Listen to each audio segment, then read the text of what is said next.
Hey guys, how's it going?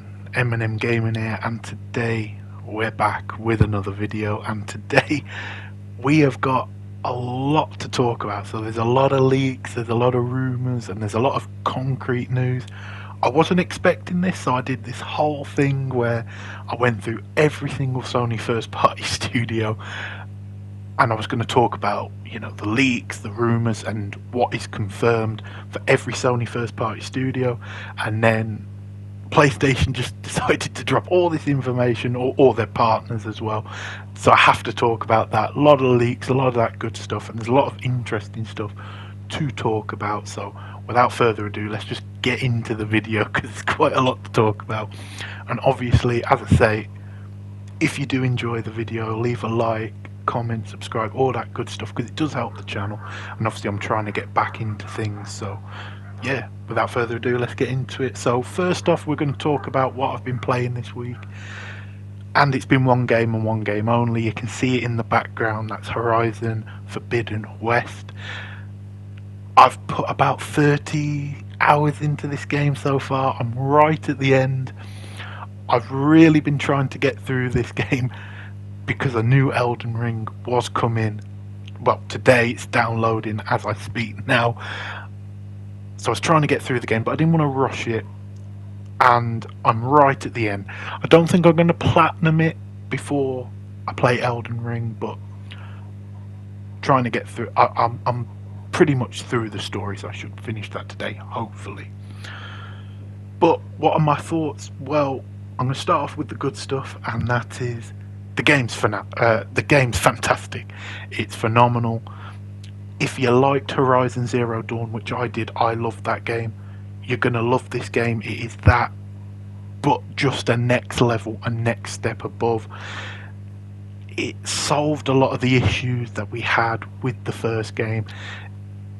Complaints, valid complaints, of course, about facial animations, a bit of jankiness within the game, the story being a bit slow until the end and all that sort of stuff. I really think they've pushed it up a level, to be quite honest, and I think it's phenomenal. I really do. I think, for me, my game of the generation so far, but there's a massive asterisk right on the end of that, because it's so far, because I haven't played Elden Ring yet, and that probably will take the cake, but it's exceptional. It's the best game I've played on PS5 so far, and I just don't know how this game runs on a base model PS4. I can't speak to that, because it really is stunning. It is a stunning world, it's a stunning game,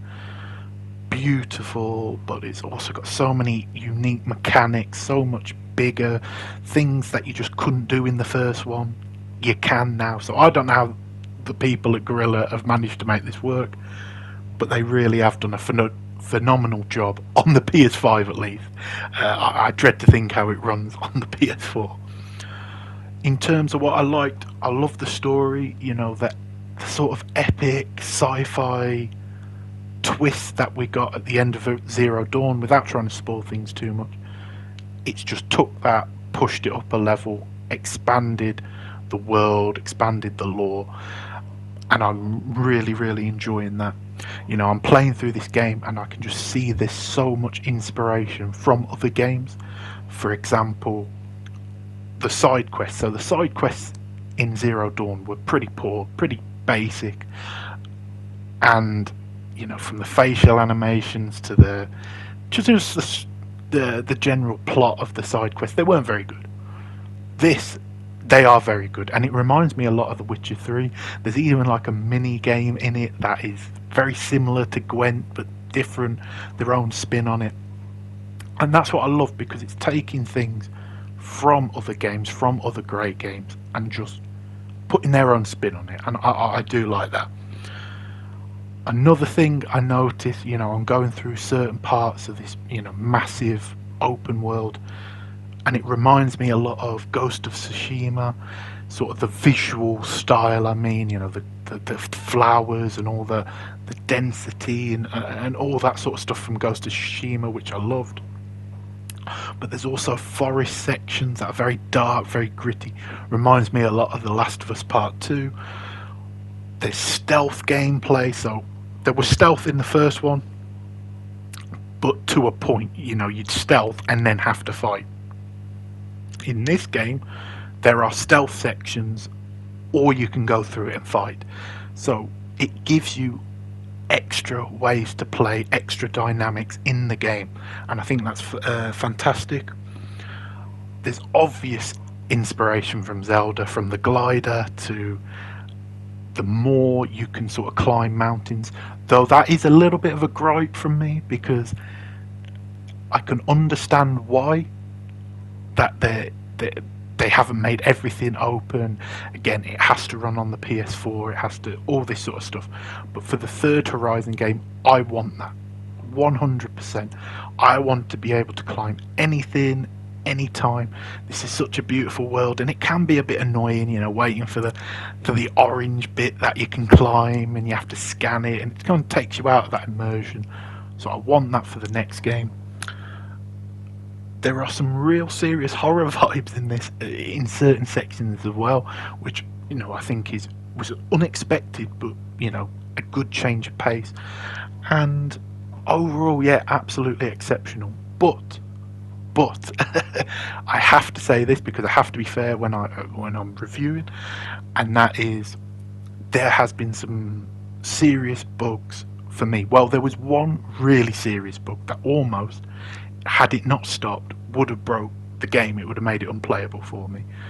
Other parts are just like, it reminded me a bit of when I first got Miles Morales on the PS5.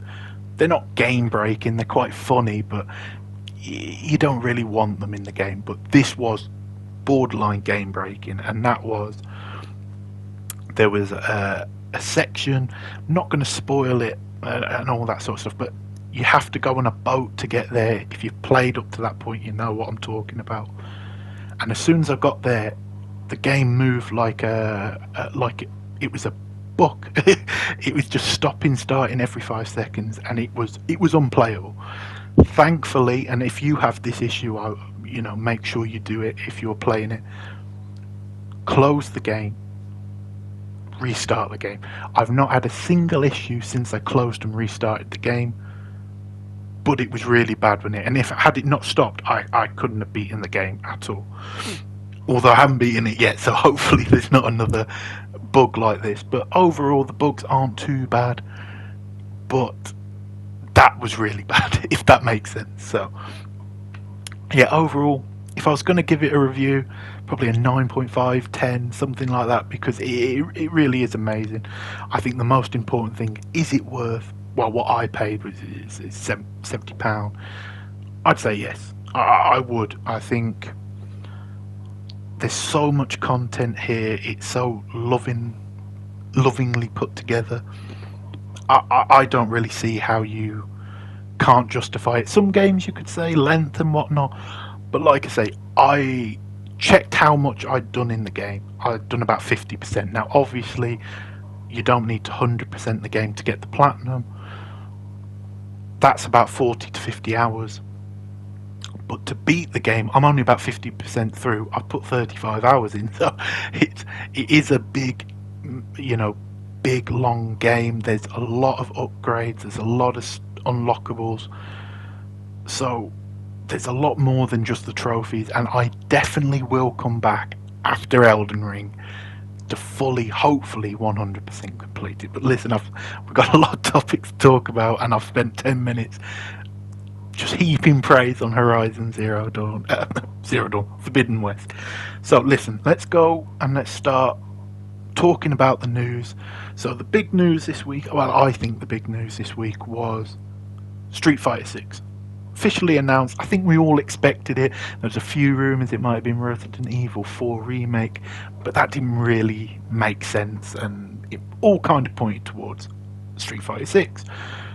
But it was the most bare bones reveal they could have possibly done. I mean, it was 10 seconds, if that, of two characters staring at each other. So it's not exactly, you're gonna be hyped because you're getting Street Fighter 6, but that trailer is not going to hype you, if that makes sense.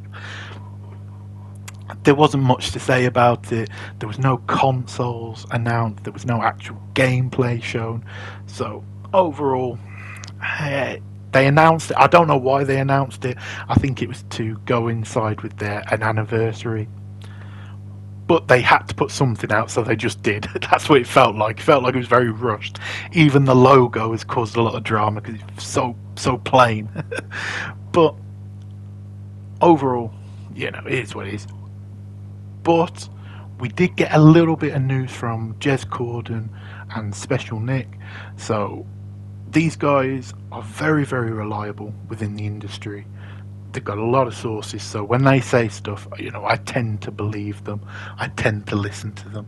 So they are saying that this game will be a console exclusive. So Jez Corden was a little less bullish. He's kind of just said, don't expect it on Xbox. So that's basically kind of telling you that the game isn't coming to Xbox. So probably a console exclusive like Street Fighter 5. Whereas Special Nick came out and just said Sony's money hatted it, so it's not coming to Xbox. Now, I'm not sure if this is a timed exclusive or they'll just go full Street Fighter 5 and have it as a full exclusive. It did make me think in the back of my mind, though, could potentially, we've heard a lot of rumours of Sony maybe acquiring Capcom. It would line up with that, and this is their big game. I'm not saying that 100% happened, but it's interesting nonetheless. I think they're saving this show to show this in March, because there is hopefully is an event coming in March. So yeah, I think it makes sense that you'd want to show it there, especially if it is a console exclusive, and you might want that mic drop moment on stage. Street Fighter 6, PlayStation and PC console, whatever they call it. But yeah, I can't say much more. They didn't show much. If you're going to be excited for this, you're excited solely because it's Street Fighter 6 coming. That's it. So listen, we're going to go from that. We're going to go to the next bit of news, which was more interesting for me, though I know not bigger in the grand scheme of things, and that is PSVR 2. It's been revealed, and for me, I think it looks sleek as hell. It looks a lot slimmer than the first one. It looks more stylish. I like the fact that they're going with the PS5 colours, so that white and black sort of dual colours. Really, really dig it. I think it looks great. But we have a little bit of information on it. We haven't got everything. Again, an event's coming very soon, hopefully. We'll talk about that in a second. But Sony showed the images, and then they said there has been a focus on comfort. So this is really good, because again, you're playing VR for, well, Sony wants you playing VR for hours, but that isn't really realistic with the first PSVR because of how cumbersome it is, heavy, all that sort of stuff. That's a really good sign for me. They've said that there's an adjustable headband, an adjustable scope and headphone jack like the version 1, so that's good, because again, you always worry with this sort of tech whether they sort of cut corners, like Apple. They made it all Bluetooth because it's cheaper to make the phone, so I'm glad they didn't do that. New lens adjustment dial, so that's cool. Hopefully for people like me with glasses, a little bit better. Less weight and slimmer. Again, I think that goes into the comfort aspect. Again, it was a little bit heavy, a little bit cumbersome, so that's great to hear. A new built-in monitor, so I don't really know what that means. I'm probably being very stupid. It wouldn't surprise me, but I don't know what that means in terms of tech. Did the first one have one? I don't know. Is it just saying the monitor's going to be more clear? We'll see. And then finally, something that's very important for me, and it's an issue I did have with PSVR 1, and that is vents so it doesn't fog up, as well as an internal fan to keep it cool. this was a huge issue with the first one. I mean, it really was. Especially if you wear glasses, it was fogging up, it was uncomfortable. You aren't going to want to play any experiences for an extended period of time in that situation. So, I think this is really good. Again, I'm sold on this. I'm sold on this. I love the look of the controllers. We knew about that a couple of months ago. They've changed the colour of them. I like it. I like the look of it. And as long as it's a reasonable price, around about the price of the PlayStation 5 Slim, I'm definitely going to be there day one. Scalpers permitting, but I'm really excited for this. Are you guys excited for it? Are you still waiting for VR to show you something? Is Call of the Mountain Horizon experience enough for you? Let me know down below. But again, we're going to go a little bit more onto the leak side of things, and this is again coming from Special Nick as well as Tom Henderson. So Special Nick is saying that Sony is doing an event in March and says it's supposed to be the good one. Tom Henderson gives his opinion and says he thinks with everything that he's seeing, everything lining up, surely Sony has to do an event in March. So first up, that was very interesting from Nick, because he just comes out and says it's going to be the good one. So if you look for the last couple of years, Sony did one event last year, and I'd argue it wasn't even a good one. It really wasn't. Now, I think that's had a lot to do, and maybe this is me giving them a little bit too much leeway. I think they've earned it, but maybe I am. I think it was due to the chip shortage. You don't want to really hype people up with games 2, 3, 4 years away when people can't buy the console. Do you see what I'm saying? So they kind of showed everything outside of Wolverine within the next 18 months. So I think that's smart from Sony, but it wasn't a very good show. If we look the year before, the build up to the PlayStation 5, that's sort of how I expected Sony to go had it not been for the chip shortage, and that was 2 shows. One is an absolute banger, the other one is going to have great announcements, but a little bit not so good. So if this is going to be the good one for the year, I can't wait. I can't wait, because we have been waiting for a long time. Let's be honest, we have, for a great PlayStation showcase. I think it has been 2020, when they first showed off the PS5. They didn't show the price. That one wasn't as good. Obviously it had Ragnarok, but it wasn't as good. This one, I think, will be like the first one, if that makes sense, where it was a real banger. I hope it's even better. But this is what I expect at this event. So I wrote down a few things I expect. I expect Spartacus to be showed. Now, I wrote this down before the Spartacus news come out, so I'm going to put a little pin in that, because we do have some updates on Spartacus, and I don't want to kind of rehash that. I expect most of the games to be within the next 18 months, but I expect maybe 1 or 2 to sort of go out of that, like Wolverine, like KOTOR. Again, if it is the big event for the year, I think you've got to show the next 18 months of your console. Now, we did have a little update on this in regards to one game from Tom Henderson, and he's saying do not expect Spider-Man 2 to be at this event, but more likely the next event. So again, doesn't really surprise me. Again, show the game when it's ready. Insomniac have as much goodwill with fans as I think any studio at PlayStation, so there is certainly no rush, but I expect a couple of ones. But I'm expecting it to be big. I'm expecting Sony to try and sell you on the console for 2023. Because think about it this way, they couldn't sell you it last year for this year because they knew the shortage.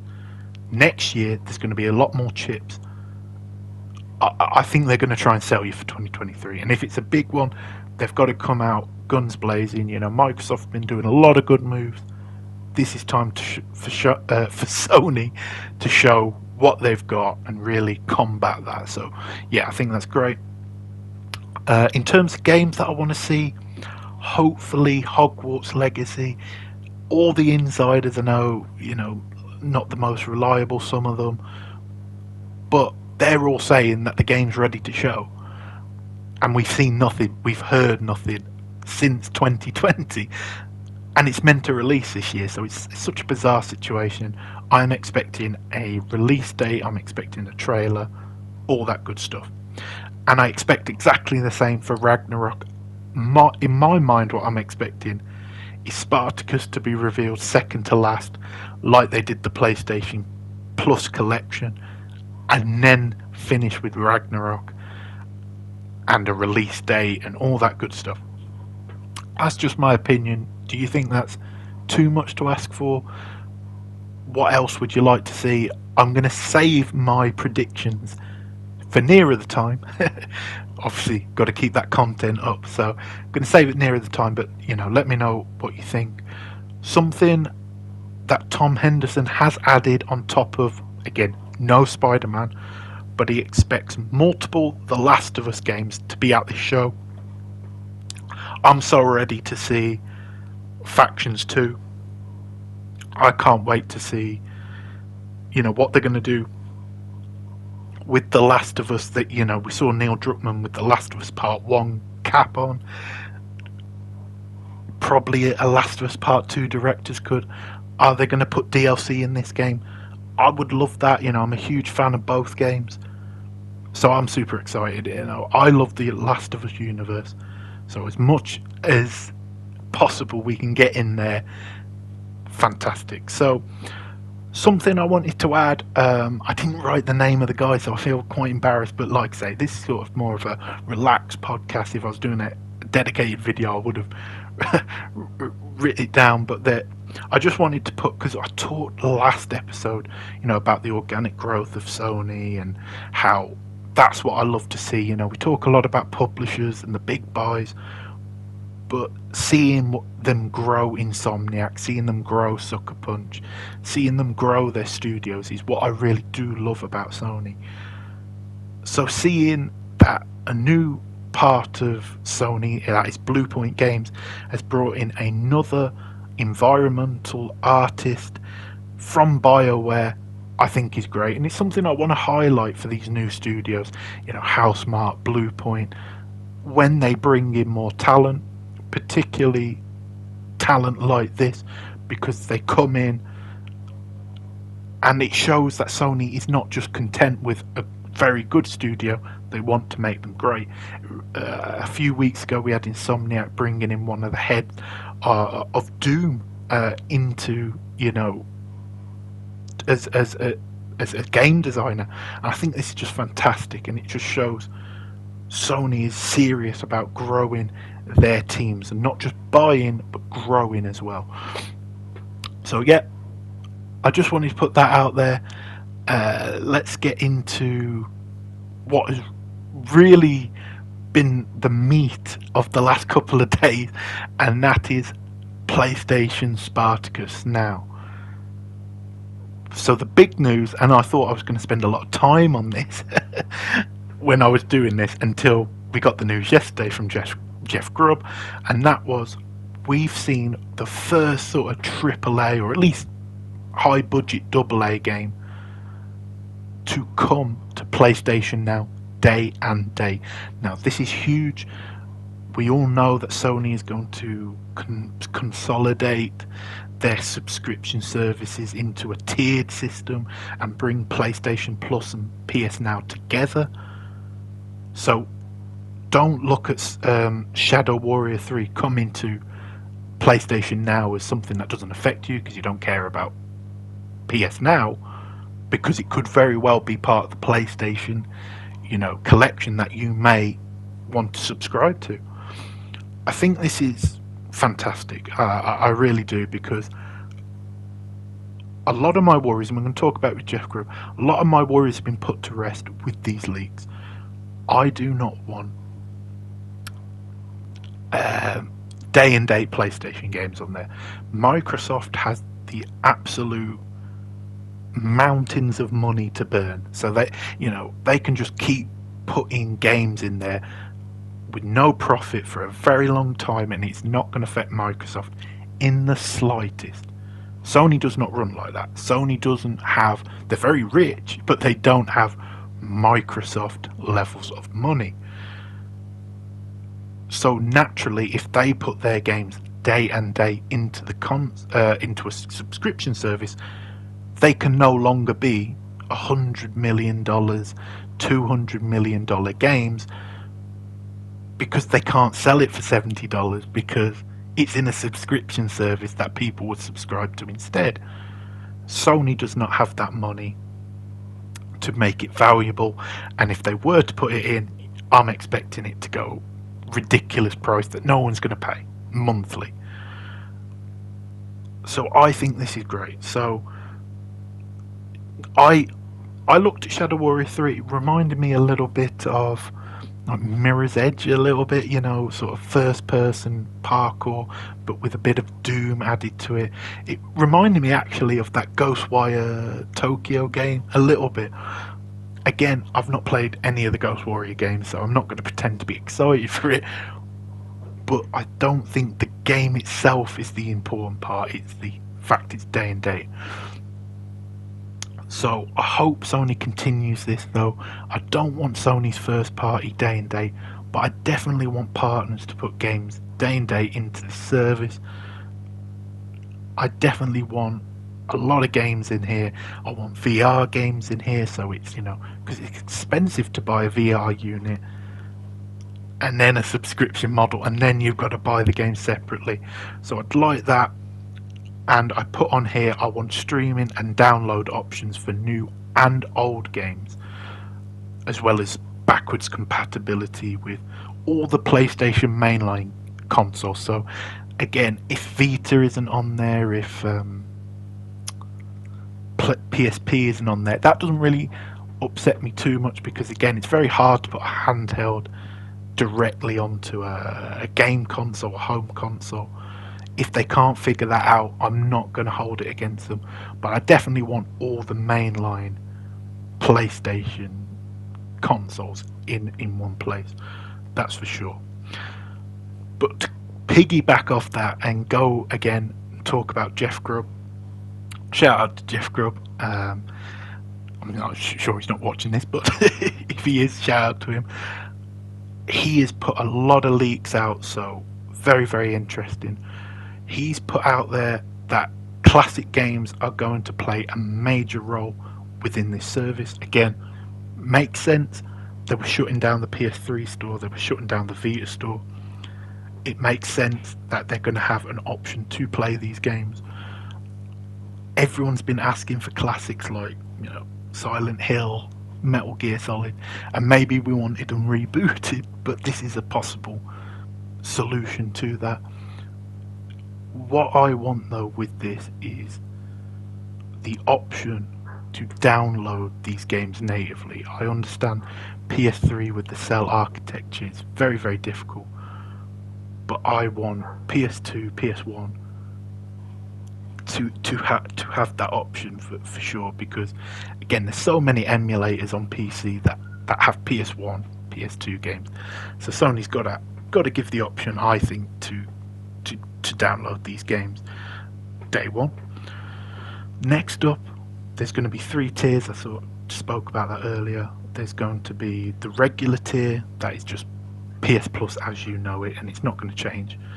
There's going to be the there's going to be the extra tier, that is going to be $13, and now that is going to have the option to download, I think he said, download all the games that are basically on PS Now. So that he said there's about 250 to 300 games that you can download. So that's great value in itself. And that will cost $13 a month. And then there's premium that will cost $16 a month, and that will obviously have download options. It will have streaming options. There was, I think it's interesting. It's one of those that I think a lot of people are either going to stick with PS Plus or go for the higher end tier, just so they don't miss out on anything. So it said that on the premium you get extended game trials. So I think they did it with was it Ratchet and Clank? Not Ratchet and Clank. What's the game? Sackboy's big adventure. They did it with that, where you could play it for like three hours, and then you could buy it at a discounted price. I thought that was a great idea, and what Jeff Grubb's saying is that they're going to do that for every Sony first party game. So you're going to be able to download the game, play it for an extended period, and I think it would be smart from PlayStation to offer the chance to buy it at a discount.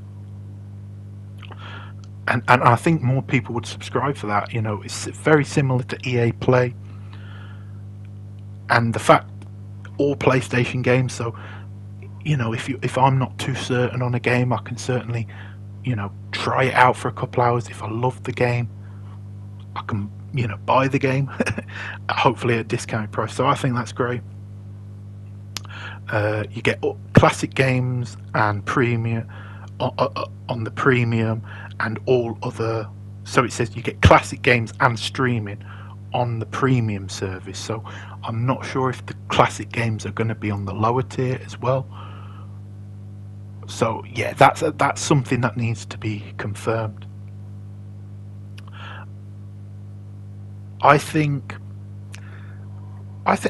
this is probably the best I could have hoped for with the streaming service.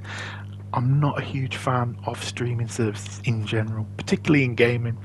When the games are so expensive to make, they take so long, I feel like the quality is going to dip a lot unless you have unlimited money like Microsoft. It's just going to dip eventually, you know, because you just cannot afford to sustain it in that sort of model. So I'm glad that they haven't got their first party in. But I also feel that you're going to want to bring people in. So partners, again, we talk about games like, you know, maybe Forspoken. People aren't too hot on that game. If you put that in day one on the subscription service, like Shadow Warrior 3, I think that could really boost that game's sales. Even if it's for only for a month, 2 months, and then you've got to buy it, but you can get it at a discount, all that good stuff. I'm not too sure. I'm not too sure what Sony's going to do. But I think it's probably the best of a bad situation for me, because I'm not the biggest fan of this sort of thing. But I understand why Sony had to do it. Sony, remember, has about 50 million PS Plus subscribers, and you know, it's the largest streaming service in gaming. So I think we have to talk about that. You know, there's a lot of talk about Xbox Game Pass, but PlayStation Plus is twice the amount of Xbox Game Pass, and I think that shows, you know, that's good, because again, you can get a lot of them over to this higher tier subscription service, and I think it'll be great, and that it wouldn't really cost Sony too much, because again, the main draw for this will be very much like Nintendo and their online expansions is the older games, the classic games, the PS1, the PS2, even the PS3 to an extent. It's these sort of games that people will want, that they desperately want. I know I do. When there's like a gaming drought, I'd love to play some of the classics, some of the games maybe I missed out on when I was younger. You know, I'd love this. So that is great. I just want the option for PS2 and PS1 downloads natively to the console, because I think I give Sony a pass with PS3, but I just think they have to with this. But listen, guys, it's been quite a jam-packed episode. I'm rambling now and going on, but I really did enjoy this.